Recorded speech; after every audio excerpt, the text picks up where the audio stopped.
నమస్తే, welcome to four sides TV. నేను విజయ్. ముందుగా హెడ్లైన్స్ చూద్దాం. యూజర్ ఫ్రెండ్లీగా పౌర సేవలు ఉండాలి, అధికారులకు ఏపీ సీఎం ఆదేశం.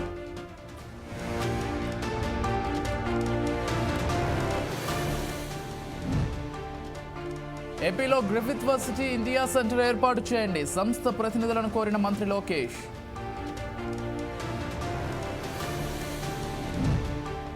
సచివాలయం ధర్నా చౌక్లా మారిందన్న హరీష్ రావు, కాంగ్రెస్ పాలనలో కాంట్రాక్టర్లు బిల్లులు చెల్లించడం లేదని విమర్శ.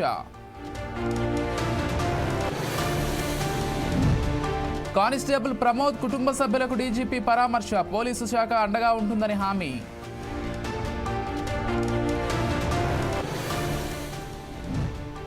వీరవాసరం ఆలయంలోని హుండీలో నగదు చోరీ, బబుల్ గమ్ సహాయంతో దొంగలించిన కేటుగాడు.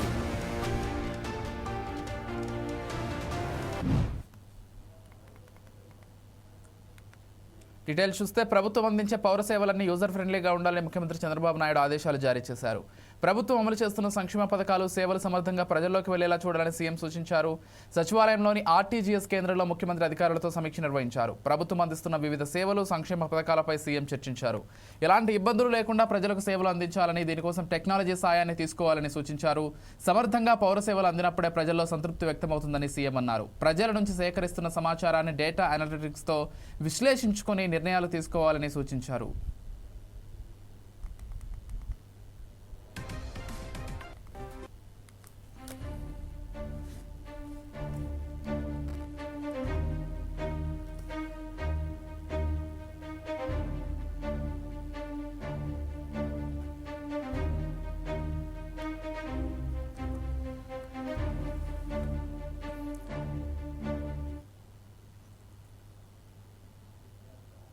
Australia Griffith university vice president Marnie వాట్సన్తో ఏపీ మంత్రి నారా లోకేష్ భేటీ అయ్యారు. ఈ సందర్భంగా యూనివర్సిటీ స్పోర్ట్స్ కళాశాలలో అధునాతన క్రీడా సౌకర్యాలను మంత్రి పరిశీలించారు. గ్రిఫిత్ వర్సిటీ ప్రత్యేకతల గురించి మార్నీ వాట్సన్ వివరాలు తెలియజేశారు. 1975లో స్థాపించిన తమ విశ్వవిద్యాలయం ప్రపంచంలోని అగ్రశ్రేణి పబ్లిక్ యూనివర్సిటీల్లో ఒకటిగా ఉందని చెప్పారు. క్వీన్స్ ల్యాండ్లో యూనివర్సిటీకి గల 5 క్యాంపస్లలో 50,000 మందికి పైగా విద్యార్థులు విద్యను అభ్యసిస్తున్నారని చెప్పారు. సామాజిక న్యాయం, స్థిరత్వం, ఆవిష్కరణ రంగాల్లో పేరుగాంచిన తమ విశ్వవిద్యాలయం 2027లో బ్రిస్టేన్ CBDతో కొత్త క్యాంపస్ ప్రారంభించబోతుందని తెలిపారు. భారత్లో ఐఐటి రూర్కీతో కలిసి సంయుక్త పరిశోధన, స్టూడెంట్స్ ఎక్స్చేంజ్ కార్యక్రమాలు, ఆరోగ్యం, నీటి వనరులు, టెక్నాలజీ రంగాల్లో అకాడమిక్ భాగస్వామ్యం వహిస్తున్నట్లు చెప్పారు.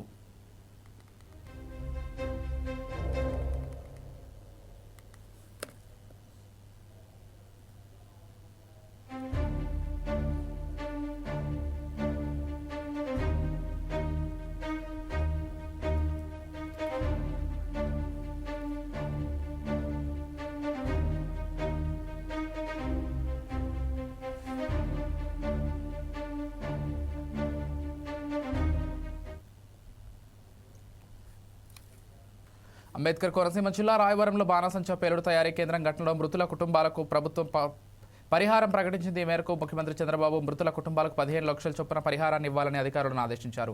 ఈ ఘటనకు సంబంధించిన నివేదికను అధికారులు సీఎం చంద్రబాబుకు అందించారు. బాణాసంచా తయారీ కేంద్రంతో పాటు పేలుడు పదార్థాలను కూడా అక్కడే నిల్వ ఉంచారని అధికారులు తెలిపారు. బాణాసంచా తయారీలో ఇనుప పరికరాలు వినియోగించడం వల్లే రాపిడికి ఒక్కసారిగా పేలుడు సంభవించిందని చెప్పారు. ఈ తయారీ కేంద్రంలో ఏమాత్రం నిబంధనలు పాటించలేదని సీఎంకు వివరించారు.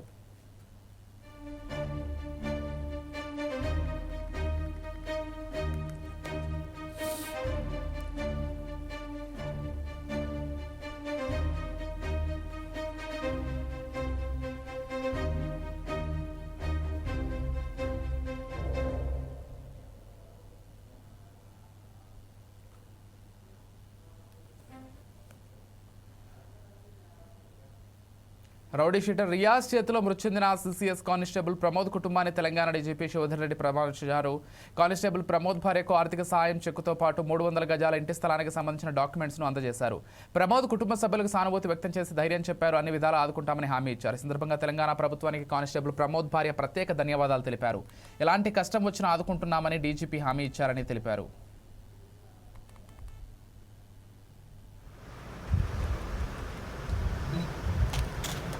ధైర్యంగా ఉండండి, ఏమున్నా కానీ సిపి కానీ మనం ఇక్కడ డీజీపీ సార్ వచ్చి మాకు ఏ టైంలో ఏ హెల్ప్ కావాలన్నా పోలీస్ డిపార్ట్మెంట్ మొత్తం అండగా ఉంటుంది. మేము భరోసాగా ఉంటాం. మీ పిల్లలకి నీకు ఏ టైంలో ఏ సహాయం కావాలన్నా మేము భరోసా అంటే హెల్ప్ చేస్తామన్నట్టు చెప్పారు సార్. దానికి హ్యాపీగానే ఉన్నాం సార్. కాకపోతే ఏంటంటే నా భర్త మాత్రం లేని లోటు నాకు ఎవరు తీర్చలేరు సార్. దాన్ని డీజీపీ భరోసా ఇచ్చినందుకు థ్యాంక్ యూ సార్. తెలంగాణ ప్రభుత్వానికి, CM sir, DGP sir, CP సార్కి. రోడ్కి ఏమైనా పెడతాం ఇక్కడ మా ఏరియా కాలనీ రోడ్కి ప్రమోద్ కుమార్ నేమ్ పెడతామని చెప్పారు సార్. ఇలాంటి ఇన్సిడెంట్ జరగకుండా ఏమైనా చెప్తారా? ఇలాంటి ఇన్సిడెంట్స్ ఇంకా పోలీస్ వాళ్ళకి కాకుండా ఉండాలంటే వాళ్ళకి టాస్క్కి వెళ్ళేటప్పుడు వెపన్స్ కానీ లేకపోతే ఎక్స్ట్రా ఫోర్స్ని ఏమైనా వాళ్ళకి ప్రొవైడ్ చేసి తీసుకెళ్ళాలనుకుంటున్నాం సార్. ఇట్లా మాకు జరిగినట్టు ఇంకొక కుటుంబానికి జరగవద్దు సార్. డీజీపీ సార్ వచ్చి పరిపాలనా కేంద్రంగా ఉండాల్సిన సచివాలయం కాంగ్రెస్ పాలనలో ధర్నా చౌక్లా మారిందని మాజీ మంత్రి హరీష్ రావు విమర్శించారు. పెండింగ్ బిల్లులు చెల్లించాలంటూ మొన్న చిన్న కాంట్రాక్టర్లు సచివాలయం లోపల ధర్నా చేస్తే బిల్లులు చెల్లించాలంటూ ప్రభుత్వ అద్దె వాహన యజమానులు సచివాలయం ఎదుట ఆందోళన చేసిన దుస్థితి నెలకొందన్నారు. ఇక కాంగ్రెస్ ప్రభుత్వ దుర్మార్గ అసమర్థ పాలనకు నిదర్శనం ఇదే అని మండిపడ్డారు. కమిషన్ల కోసం బడా కాంట్రాక్టర్లకు బిల్లు చెల్లిస్తున్న కాంగ్రెస్ ప్రభుత్వం చిన్న కాంట్రాక్టర్లు, చిరు ఉద్యోగులకు చెల్లించాల్సిన బిల్లులు, జీతాలు నెలల తరబడి పెండింగ్లో పెట్టడం శోచనీయమని అన్నారు. వాహన అద్దె బిల్లులు హైదరాబాద్లో 10 నెలలుగా, జిల్లాలో 2 సంవత్సరాలుగా పెండింగ్లో పెట్టడం అన్యాయమని చెప్పారు. కమిషన్లు ఇవ్వడం లేదని, అద్దె వాహనాలు బిల్లులు చెల్లించడం లేదని ప్రశ్నించారు. యజమానుల కష్టాలు దృష్టిలో పెట్టుకుని ప్రభుత్వం వెంటనే అద్దె వాహనాలు పెండింగ్ బిల్లులు చెల్లించాలని డిమాండ్ చేశారు.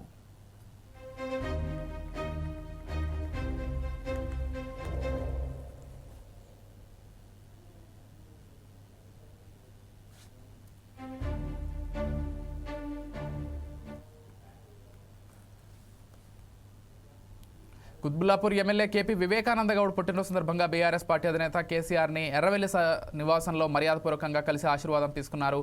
ఈ సందర్భంగా కేసీఆర్ వారికి జన్మదిన శుభాకాంక్షలు తెలిపారు. ఈ కార్యక్రమంలో ఎమ్మెల్సీ షంబీపూర్ రాజు పాల్గొన్నారు.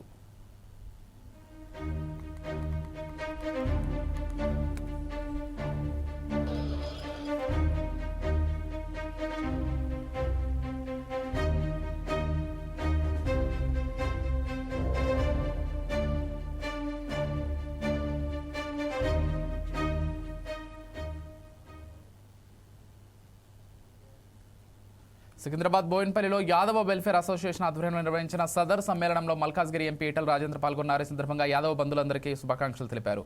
ఈ కార్యక్రమంలో పలువురు నాయకులు పాల్గొన్నారు.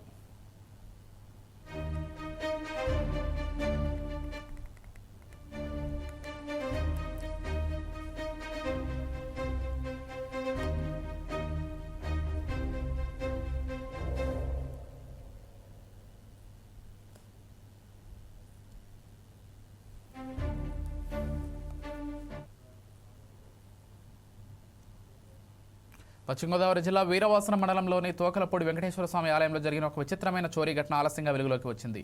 ఒక దొంగ అత్యంత సులభంగా ఎటువంటి ఆయుధాలు లేకుండా హుండీలోని నగదును అపహరించాడు. భక్తుడిలా గుడిలోకి ప్రవేశించిన దుండగుడు దర్జాగా హుండీలో నుంచి నోట్లను దొంగలించాడు. బబుల్ గమ్ సహాయంతో నగదును బయటకు తీశాడు. ఇందుకు సంబంధించిన దృశ్యాలు సీసీ కెమెరాలో నమోదయ్యాయి.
యాదాద్రి భువనగిరి జిల్లా రామన్నపేట మండలంలో జిల్లా కలెక్టర్ హనుమంతరావు ఆకస్మిక తనిఖీలు నిర్వహించారు. మండలంలోని ఇంద్రపాలనగరం గ్రామంలో పల్లె దవాఖానాను సందర్శించారు. అనంతరం వారి సమస్యలను అడిగి తెలుసుకున్నారు. అనంతరం వడ్ల కొనుగోలు కేంద్రాలను తనిఖీ చేసి రైతులతో అధికారులతో మాట్లాడారు.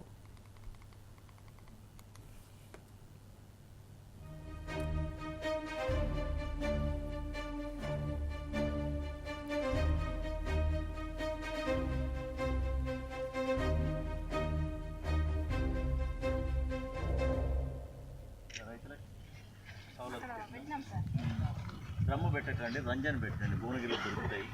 రంజన్ పెట్టి కింద ట్యాప్ ఉంటుంది, ఒక గ్లాస్ వేస్తే వాళ్ళకి తాగుతుంది. ప్లాస్టిక్ అంటే వేడైతుంది. ఆ డ్రమ్ములు పెట్టకండి. అర్థమైంది? ఇంకేమైనా ఉన్నాయా ఇష్యూస్? పోయినసారి పెట్టించాం కదా, కరెంట్ ఒకటి లేదు సార్. పోయినసారి ఇప్పించాం కదా సార్. ఇవ్వలేదు సార్ వాళ్ళు. మంచిగా పెట్టిన రైతులకు సౌలభ్యం పెట్టినాం సార్. డ్రమ్ము పెట్టకండి, రంజన్ పెట్టండి. భువనగిరిలో దొరుకుతాయి. రంజన్ పెట్టి కింద ట్యాప్ ఉంటుంది, ఒక గ్లాస్ వేస్తే వాళ్ళకి తాగుతుంది. రాజకీయ పార్టీలు బీసీలను కేవలం ఓటు బ్యాంకుగా మాత్రమే చూస్తున్నారని టీఆర్పీ రాష్ట్ర కార్యదర్శి వట్టే జానయ్య యాదవ్ అన్నారు. బీసీలు 42% రిజర్వేషన్లు ఇవ్వాల్సిందేనని స్పష్టం చేశారు. ప్రభుత్వం విడుదల చేసిన జీవో నెంబర్ 9 మోసపూరిత కుట్ర అని అన్నారు. బీసీలకు నిజమైన న్యాయం జరగాలంటే ఐక్యంగా పోరాడాలని పిలుపునిచ్చారు.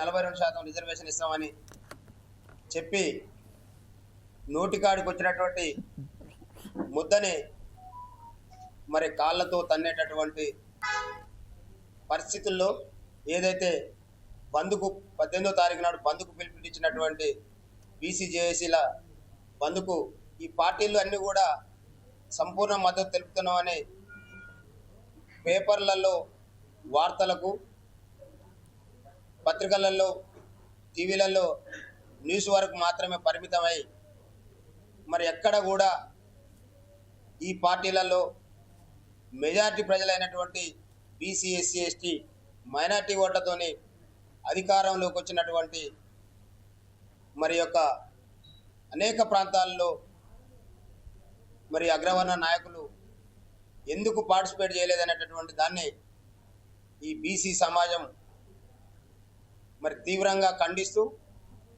మరి బీసీ సమాజం అంతా ఇవాళ ఆలోచించాల్సినటువంటి సందర్భం. మరి ఇన్ని సంవత్సరాల తర్వాత ఏదైతే